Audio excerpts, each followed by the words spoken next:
We are joined now by Rick Santorum from Johnston, Iowa. Good morning, Senator. Good to have you this morning. And you heard all kinds of predictions in David's piece. Why don't you weigh in right now? You going to win tonight? We're going to do very well tonight. 10 days ago, we were in last place in the polls, and everyone was asking me why didn't I get out. And what's happened is the people of Iowa have examined all the candidates. That's what they do in the last 2 weeks. They make their decisions, and they've looked at all the candidates, and they're looking for the candidate they can trust. And that's why we're moving up in the polls. And Senator, you've done it the old-fashioned way. You've camped out in Iowa, visited all 99 counties. I think at last count you had something like 377 town hall meetings in Iowa. But the big question going forward, with your winner coming second tonight, is where do you go next? And there are real questions about whether you have the kind of reach, the kind of organization, the kind of resources to really run a national campaign against Mitt Romney. Last time I checked, he had raised about $32 million to your $1 million. Right.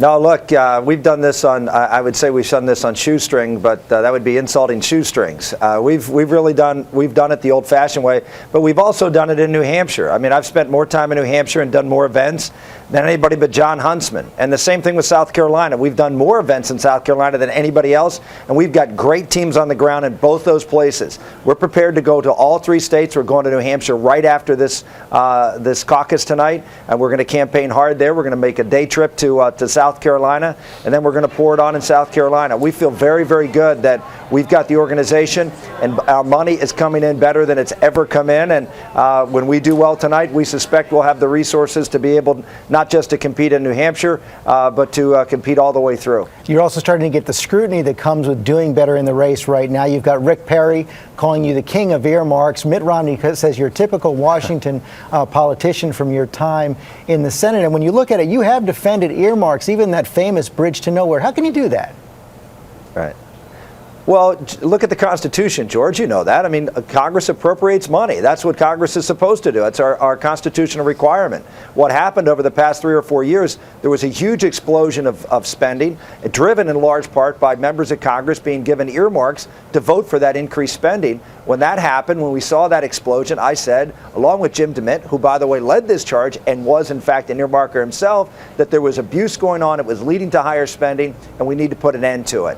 You know, Rick Perry hired people to go and get money for the state of Texas. That's what, you know, when you're a representative from the Congress, Ron Paul voted for earmarks. When you're a representative of Congress and in the Senate, your responsibility is to fight for your state. What happened was abuse that led to higher spending, and then we put an end to it, and we rightfully did so. You've also been one of the most aggressive candidates on national security issues. I want to ask you about a comment you made yesterday in Iowa. You were talking about President Obama, and you said in foreign conflicts, he's, quote, sided with our enemies on almost every single one. And I just wonder how you can defend that statement, given the fact that President Obama has ordered the taking out Osama bin Laden. All of the top al-Qaeda leadership has ramped up our presence in Afghanistan. How can you say he sided with our enemies on almost every single foreign conflict?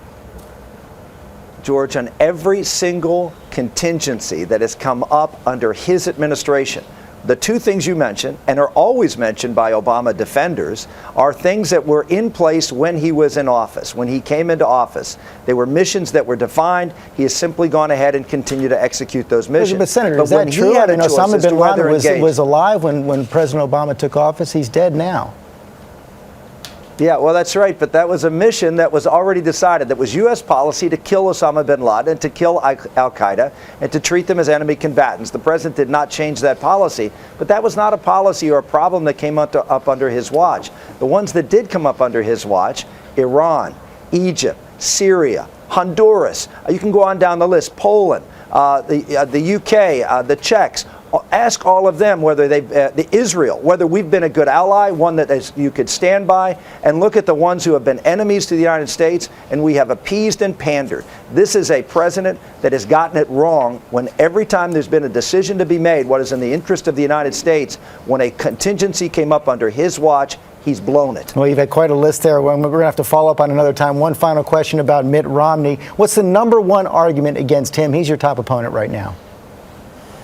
The biggest issue in this campaign is going to be the size and scale of government, and the biggest signature issue is health care. I endorsed Mitt Romney 4 years ago, and there was one question in the debates about health care. This has been a debate about health care. That's what this the behemoth of government, the signature issue is Obamacare, and we cannot put up a presidential candidate who is basically in the same place as Barack Obama on government-run health care. Senator Santorum, thanks very much for your time this morning.